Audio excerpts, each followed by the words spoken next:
Donc, Sybille va nous présenter un projet qui s'intitule Retracer la métallurgie ancienne en Italie du Nord au début de l'âge du fer, analyse élémentaire et isotopique d'ornements de type Gola Seca. Tout à fait. C'est un projet qui est supervisé par Benoît Mille et qui a reçu un financement ANRJ CJC Itineris. Bonjour à tous et à toutes. Donc, merci tout d'abord aux personnes qui ont permis l'organisation de cette journée, notamment aux clients donc, de ce séminaire, et donc de me permettre de... Ah, pardon, excusez-moi. Donc, merci. Je remercie les organisateurs du séminaire qui me permet aujourd'hui donc, de vous présenter le travail de cette première année de postdoctorat ici au C2RMF. Donc, dans un projet qui est coordonné par Véronica Cicolani du laboratoire AOROC à l'UNSPSL et ici par Benoît Mille au C2RMF. Et donc, à travers cette communication intitulée « Retracer la métallurgie ancienne en Italie du Nord au début de l'âge du fer avec analyse élémentaire et isotopique d'ornements de type Gola Seca ». C'est un projet qui s'inscrit dans une ANR, l'ANR Itineris, et qui a pour objectif d'identifier les pratiques artisanales de l'alliage à base cuivre dans le nord de l'Italie à travers des approches interdisciplinaires et d'établir également l'impact socio-culturel des productions allochtones et des innovations technologiques, et enfin également de repenser les réseaux sociaux protohistoriques en modélisant toutes ces données à différentes échelles. Donc, toutes ces problématiques, tous ces objectifs vont se partager dans 3 work packages. Donc, un premier qui va plutôt porter autour de l'objet, sur les pratiques artisanales, la chaîne opératoire, avec une approche à la fois archéologique et archéométrique.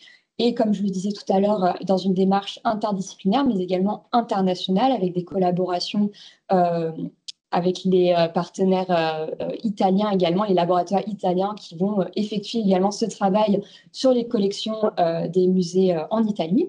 On a un deuxième work package sur plutôt l'impact socio-culturel avec des approches technologiques et expérimentales. Donc, on va vraiment se concentrer autour de l'humain. Et enfin, le troisième qui vient plutôt s'intéresser donc aux questions des sociétés avec ces analyses de réseau et modélisation spatiale. Donc, vous l'aurez compris, je vous emmène en Italie cette fois, donc au nord de l'Italie, à travers un corpus particulièrement conséquent, autour de 1200 objets en alliage cuivre, et qui vont donc se répartir entre 6 sites archéologiques. J'attire notamment votre attention sur la culture Gola Seca, qui va plutôt être situé ici en jaune, et le site de San Polo dont je vous parlerai tout à l'heure.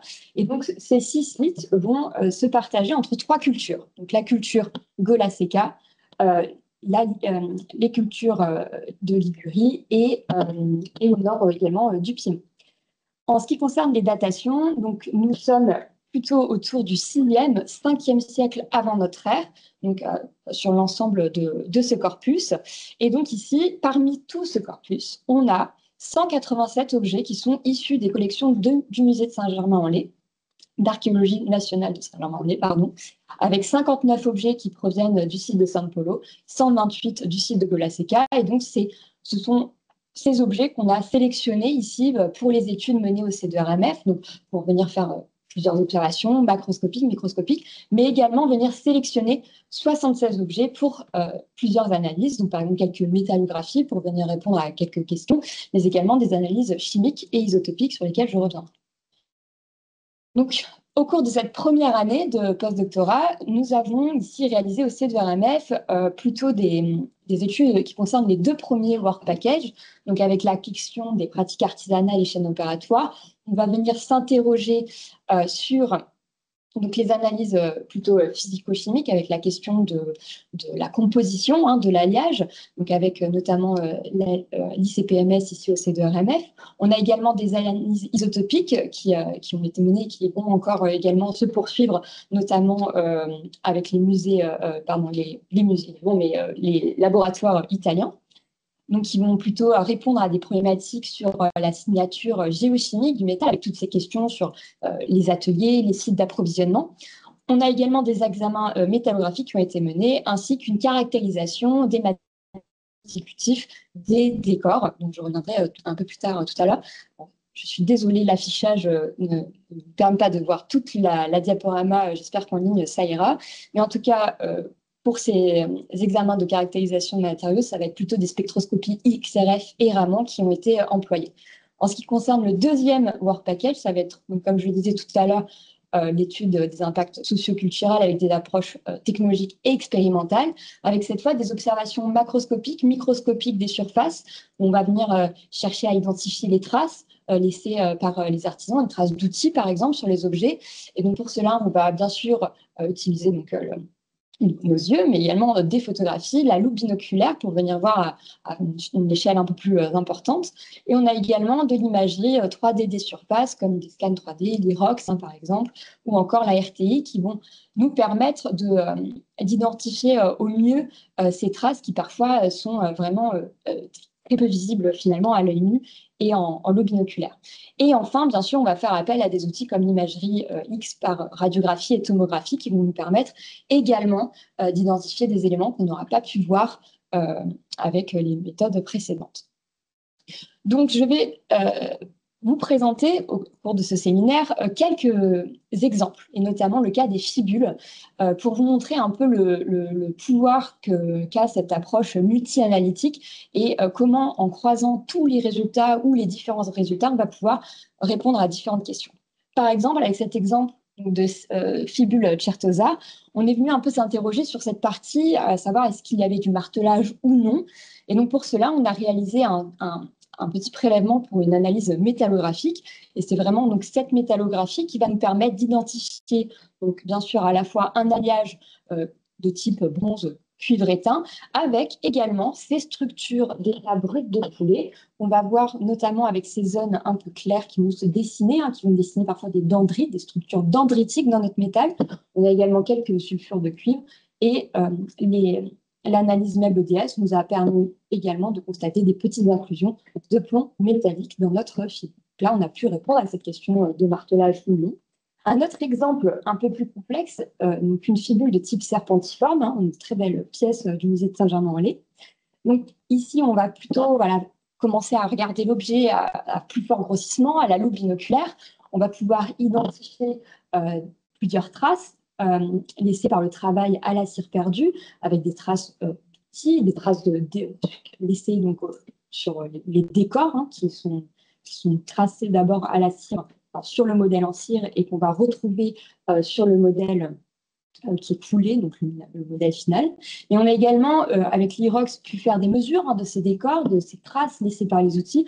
On voit une importante régularité dans le tracé, mais encore des traces, ici, vous voyez, sur cette image à la loupe binoculaire, qui sont particulièrement minimes et qu'on va pouvoir vraiment bien voir en microscopie 3D type IROX.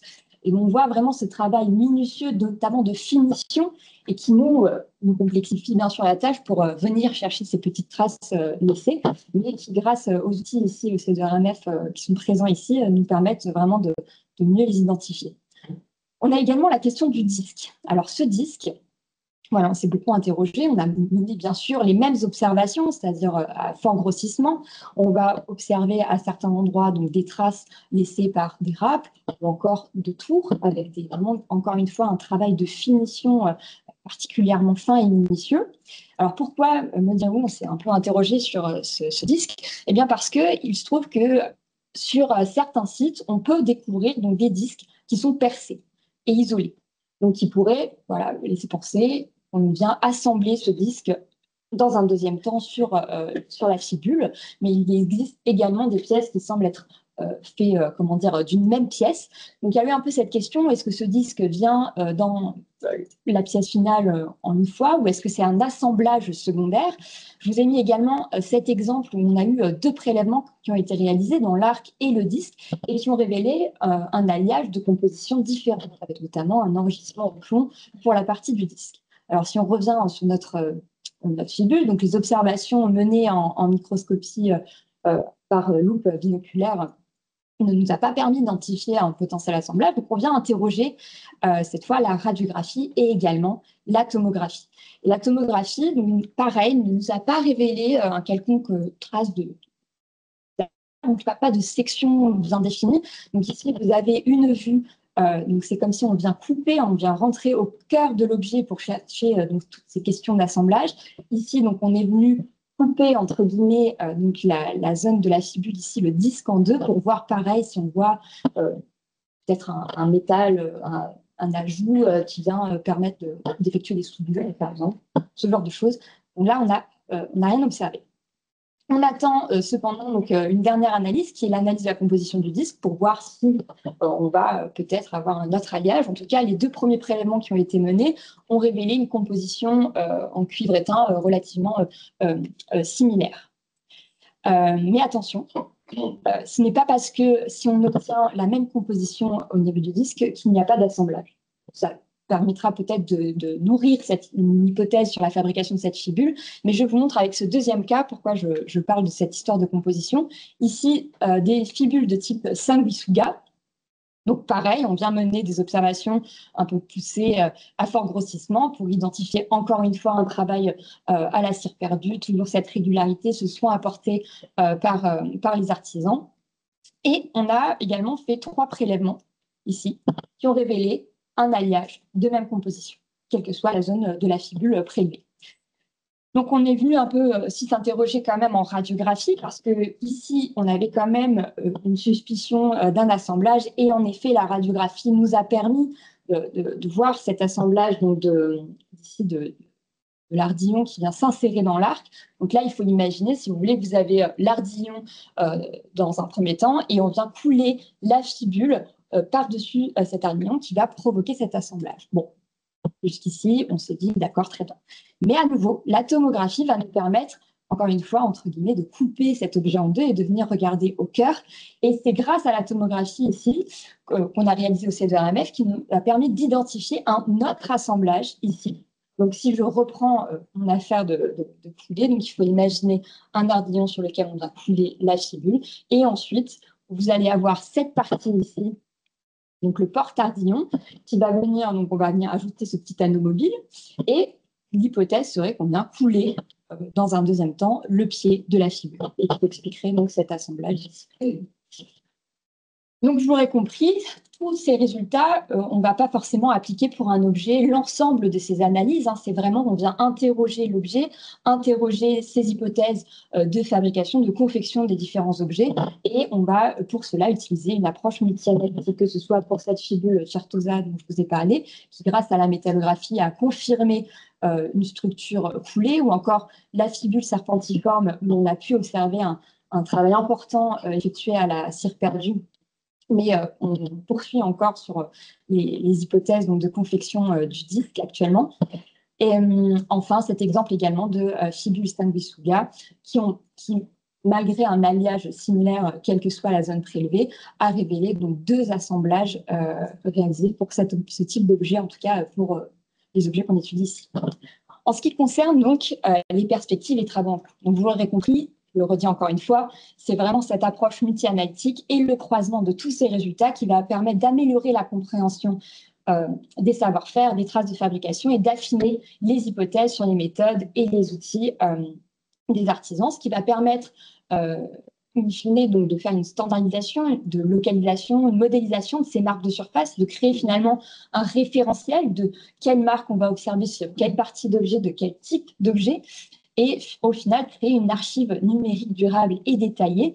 Enfin, les analyses actuellement statistiques qu'on mène sur les résultats d'ICPMS, c'est vrai, j'en ai pas beaucoup parlé, donc on a un total de 118 analyses. Je vous mets cette figure qui fait peur, et c'est un peu pour vous montrer que selon les types d'objets, on va avoir parfois différents alliages. On a ici en vert l'étain, en bleu le plomb et en orange jaune le cuivre. Donc, on est un peu en train de croiser toutes ces données pour faire parler tout ça et encore une fois aussi à la fois répondre à des questionnements sur comment dire, les différentes parties des objets qu'on va venir prélever, donc les techniques de fabrication des objets, mais également interroger, comme je l'ai dit tout à l'heure, la question des sites d'approvisionnement. Est-ce qu'on a le même type d'alliage pour les mêmes sites? Est-ce que ça change? Voilà, ce genre de questions. On va également mener donc, et qui est actuellement en cours de traitement les spectroscopies XRF et Raman pour les décors à base de corail qui sont donc sur les fibules, notamment Sanguisuga, dont j'ai une petite photo ici. Donc, Par exemple, je vous spoil un peu le résultat. On a bien une signature de type corail, ce qui n'a pas été le cas pour d'autres fibres. C'est pour ça qu'on a un peu poussé l'analyse ici au C2RMF avec Yvan Coquino actuellement.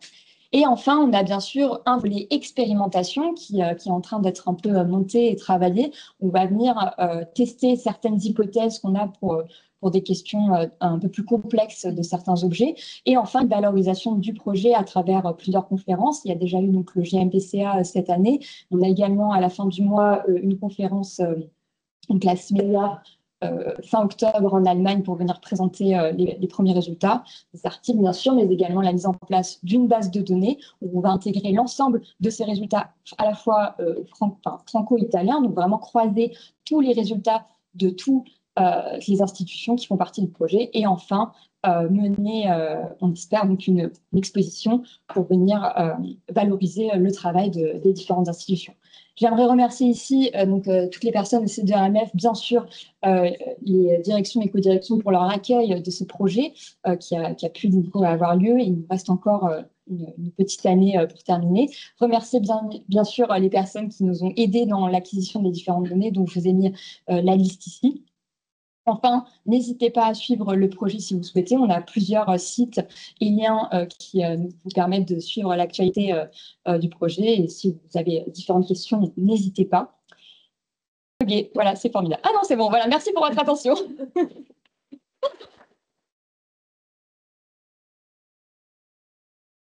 Merci Sylvie pour cette présentation. Est-ce que vous avez des questions dans la salle? Et sur les questions dans la salle, si vous avez des questions en ligne, merci de les écrire. Alors, une question de Thomas, et j'avais la même, donc il me l'a piqué. Ça veut dire quoi ICP MSMS? Oui. Jessica, tu corriges, bien sûr, si je dis des bêtises, mais c'est parce qu'on a deux spectres de masse quadruple, qui nous permettent de recueillir voilà, les résultats. C'est du MS au carré, en fait. MS au carré. Est-ce qu'il y a des questions dans la salle? Moi, j'ai une question pour toi. Alors, il y a une question. Allez-y. Oui, oui, oui. J'avais une curiosité sur les analyses des TPMS. Oui. Vous faites des prélèvements. Oui. Non, donc la question, je la répète, on me demande si on a fait des prélèvements ou si on analyse directement l'objet en ICP-MS. On a fait des prélèvements. Voilà, on fait des petits prélèvements.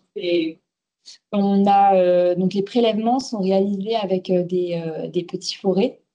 Donc on va, dans un premier temps, prendre soin de dégager la surface qui va être d'abord un peu oxydée, donc de manière très, très légère. Et après, on vient prélever une infime quantité. On va ensuite trier sous loupe binoculaire pour veiller à ce qu'on n'a pas des restes de corrosion ou d'oxydation du métal. Et après, on envoie en préparation. On pèse, bien sûr, chaque prélèvement. On va y avoir assez de quantité à chaque fois. Oui. Sur les analyses statistiques que vous faites, c'est vous qui avez des groupes d'objets dans ces objectifs et après. Oui.